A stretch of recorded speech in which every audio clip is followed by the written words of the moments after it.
Moi. Alors, le problème avec cet épisode, c'est que ce que ça raconte, ça aurait pu se faire beaucoup plus vite. En fait, il y a du remplissage un petit peu ennuyeux dedans, surtout en première moitié.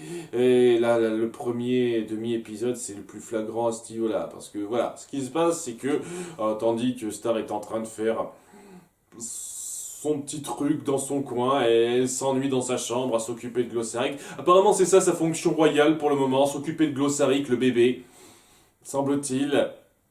Ça a l'air vachement palpitant pour l'instant.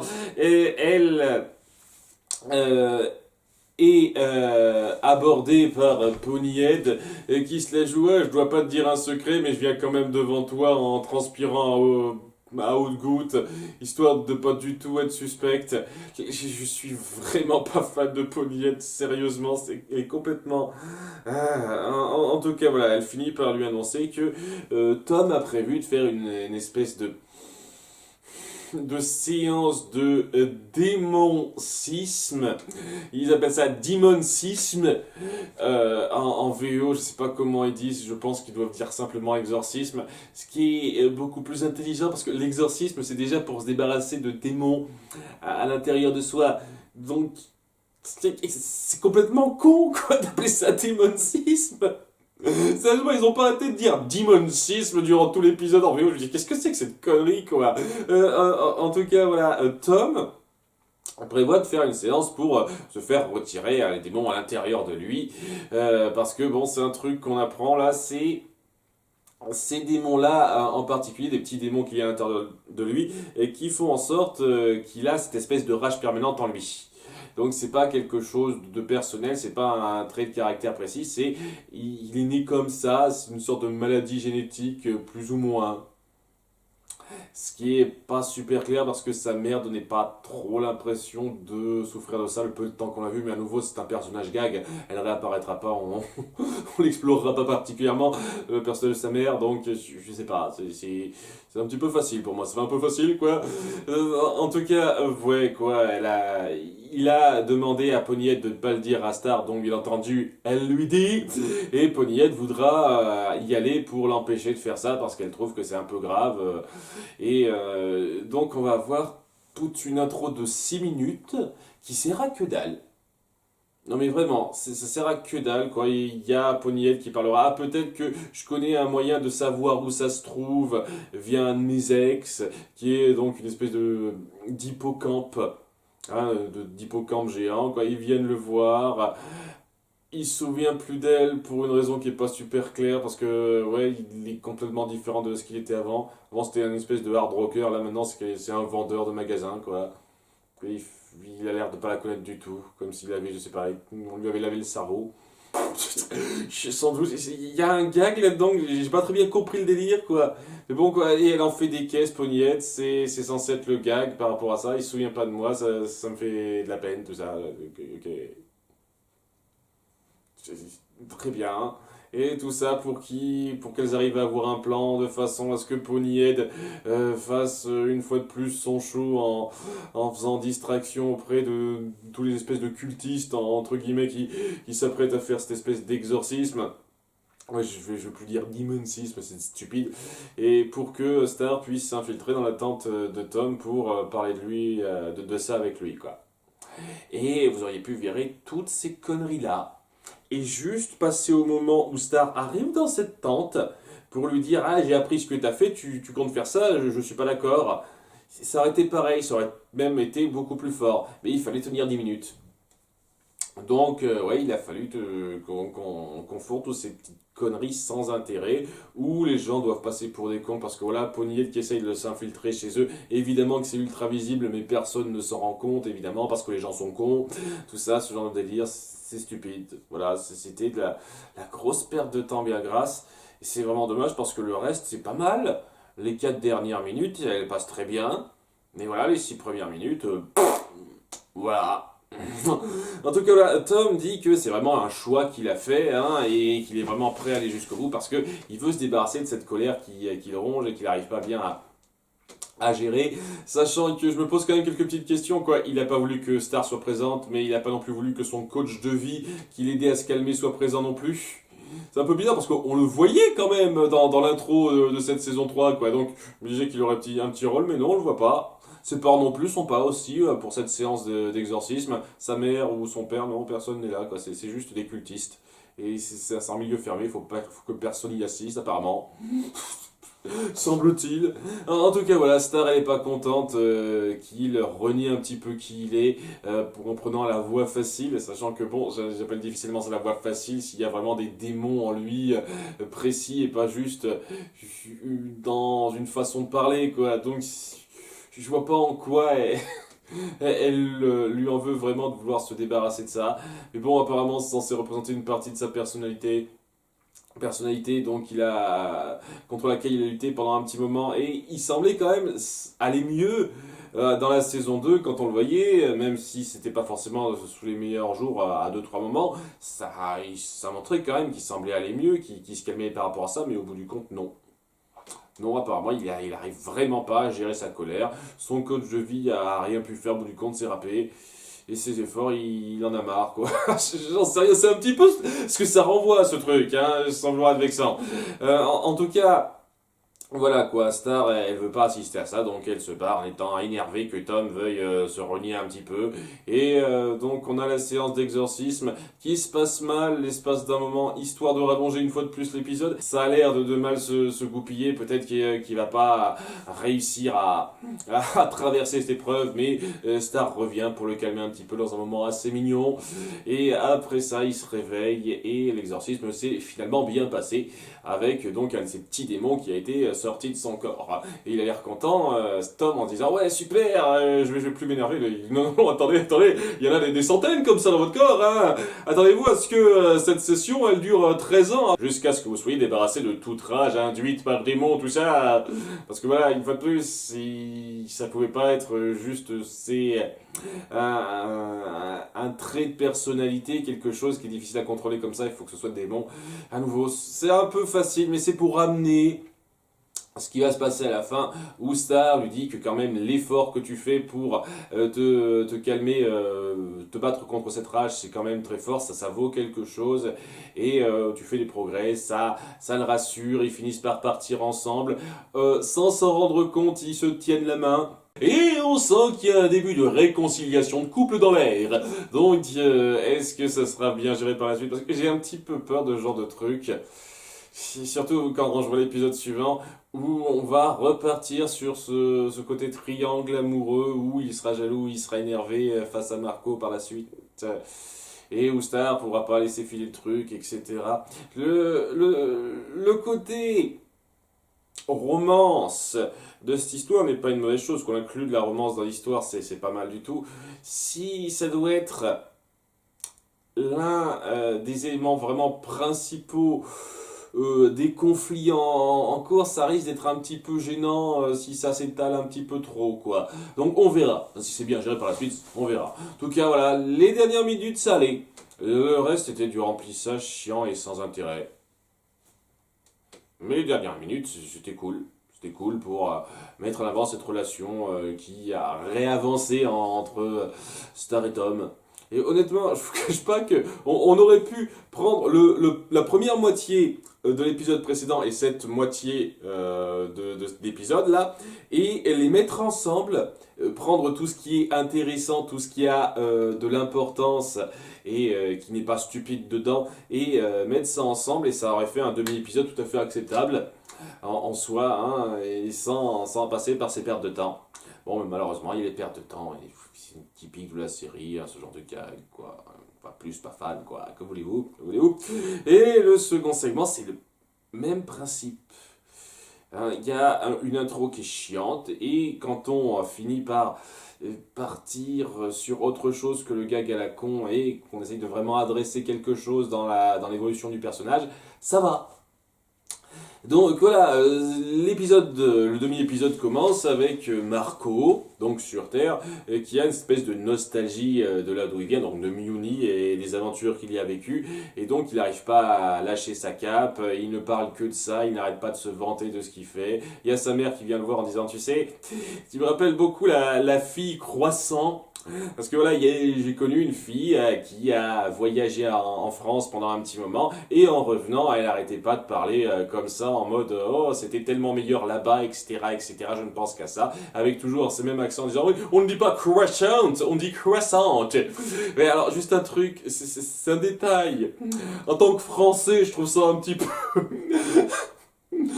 peu abusé quand même quand le personnage, en essayant de reprendre l'accent bien français qui va dit il ne faut pas dire croissant, il faut dire croissante. Il rajoute bien le T. Hein, à la fin, quand même. Non, on dit pas croissante, on dit croissant, connasse. À ce moment-là, je sais pas, va jusqu'au bout du truc, aller jusqu'au bout de la chose, quoi, pour que ce soit réel. J'en sais rien, c'est le petit détail à la con, c'est rien du tout, hein. Je sais pas exactement comment ils l'ont présenté en VF, ça, au passage. Si quelqu'un peut me dire comment elle présente la chose, la mère de Marco en VF, parce que ça doit pas être tout à fait pareil, je pense.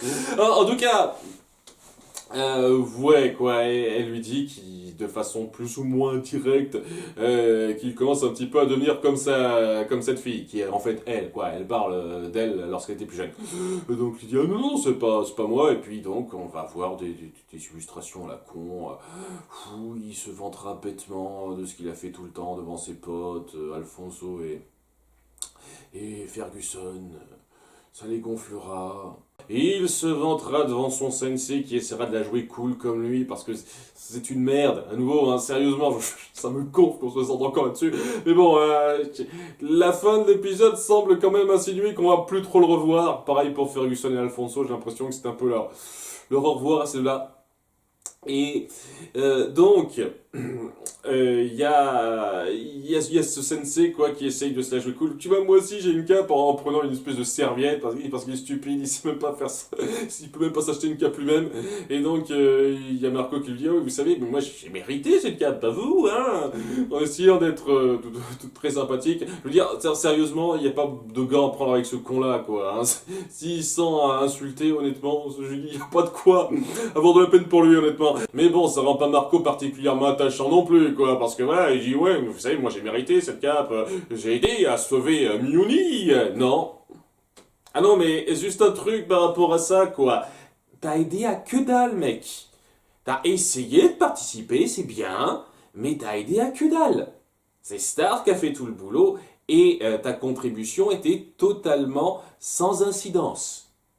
T'aurais pu ne pas être là, ça aurait été exactement pareil.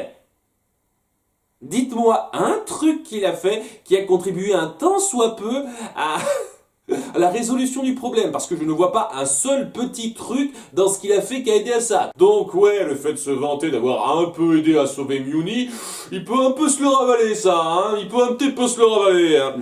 Donc ouais, il est super gonflant là-dedans, et c'est juste histoire d'appuyer qu'il a la nostalgie de Muni, et il y avait 50 000 façons beaucoup plus intéressantes de le faire que ces espèces de passages gaguesques sans intérêt, surtout autour de trois personnages qui étaient sans intérêt eux aussi. Hein. Donc voilà, l'intro de 4-5 minutes était chiante, et c'est là que ça part vraiment vers quelque chose d'intéressant, où Jackie finit par lui faire comprendre qu'il insiste un petit peu trop là-dessus, et qu'il a jamais pensé à lui demander comment était son été, etc. Et là aussi, quoi, ça appuie une façon d'être nostalgique de Muni qui est pas très attachante, parce qu'on aurait pu faire en sorte qu'il essaye de s'inquiéter, de s'intéresser à ce qu'a fait Jackie. D'ailleurs, oui, au passage, qu'est-ce que tu avais à faire particulièrement en rentrant de Muni, quoi? T'aurais pu passer du temps avec elle, apparemment non, tu discutes un petit peu, c'est tout. En tout cas, voilà, on montre même pas le fait qu'il essaierait un tout petit peu de suivre ce qui se passe sur Terre, mais sans avoir le même entrain qu'avant ou quelque chose comme ça. Il faut que ce soit juste j'ai été un héros, moi, regardez cette cape, je suis trop génial, c'est ça le truc. C'est ça la façon dont on montre la nostalgie du personnage. Ouais, mais ça va être vachement le rendre attachant, hein, vachement. Hein. Mais bon, quoi, elle finit par comprendre grâce à ce que Jackie lui dit que bon, il a été peut-être un petit peu un connard par rapport à cette façon de se comporter, et il veut un petit peu rattraper le coup en faisant une sortie avec Jacqueline, un rendez-vous. Et ce passage est très joli, hein, c'est assez mignon, on voit que ils s'amusent bien ensemble en découvrant certains trucs. Et malgré tout, malgré ce passage donc de 5 minutes très bien réussi, il n'y a pas grand-chose à dire. Hein, je peux vous donner les détails si vous voulez, mais ce serait juste d'écrire ce qui se passe, quoi. Ok, ils ont un rendez-vous, ça se passe bien, il y a une alchimie encore entre eux. Seulement, cette alchimie, elle n'est pas si forte que ça, et Jacqueline ressent quand même que malgré le fait qu'ils aient passé du bon temps ensemble, il peut pas lâcher.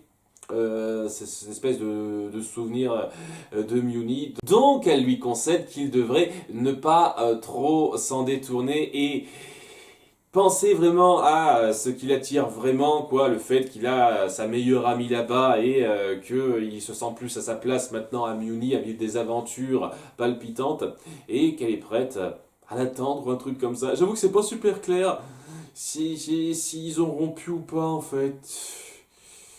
Dans un sens, j'espère que non.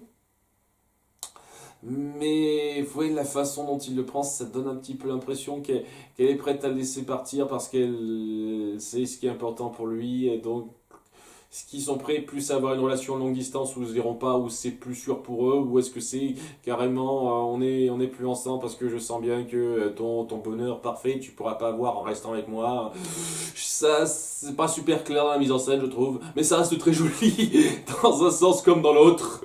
On verra un peu par la suite, mais bon c'est la fin de Jackie, je crois peut-être, pas sûr. Est-ce qu'elle réapparaîtra à nouveau? J'espère quand même que c'est la première possibilité. Comme quoi, c'est juste, je suis prêt un petit peu à avoir une relation plus longue distance avec toi, mais on sera toujours amoureux, on sera toujours ensemble, même si on se verra moins. J'espère que c'est ça, et donc elle réapparaîtra un petit peu grâce à ça. J'espère, hein, parce que voilà, on se retrouve quand même à la fin avec la scène où Marco décide puisque c'est la fin des vacances d'été, de faire le même programme d'échange que Star avait fait.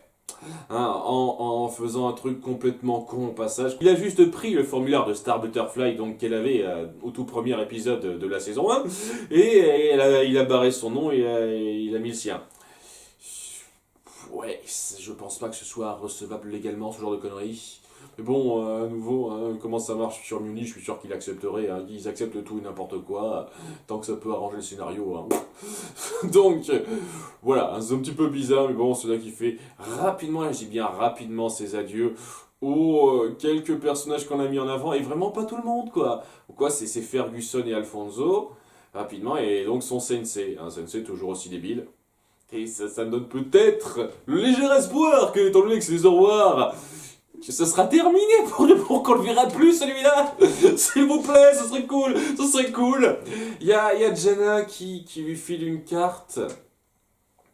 Et c'est un peu bizarre parce que ouais, c'est apparemment elle reste là sur Terre et je m'attendais presque à ce que elle veuille le suivre vu qu'elle apparaît une fois de plus dans l'intro, quoi, dans l'espèce de grand déballage de l'intro à la fin. Je trouve que ça aurait rajouté un plus, et si ça n'avait pas été le seul à venir là-bas. Hein, limite, Jacqueline aurait pu venir aussi. Hein. Mais bon, j'imagine que c'est moins son truc à elle, elle a aussi sa vie à vivre, même si ça n'a pas été super bien appuyé, quoi, ces grands centres d'intérêt et tout. Donc c'est pas clair une fois de plus. À nouveau, je pense que c'est le plus gros regret que j'ai avec Jacqueline, du début à la fin, c'est que il y a quelques moments où le personnage est appuyé de façon intéressante dans sa relation avec Marco, mais au bout du compte, on appuie assez peu le personnage, ses centres d'intérêt. Et quand elle laisse filer Marco, ça se ressent particulièrement parce que ça me rend pas sûr du tout si c'est vraiment une rupture ou juste une façon de se dire on se verra moins mais on reste quand même amoureux à longue distance, quoi. Cette sensation de pas très clair appuie assez bien le souci que j'ai depuis le début autour de Jacqueline, le fait que on l'a jamais vraiment mise en avant dans les histoires où elle avait un rôle à jouer. hein, jamais particulièrement mise en avant par rapport à d'autres.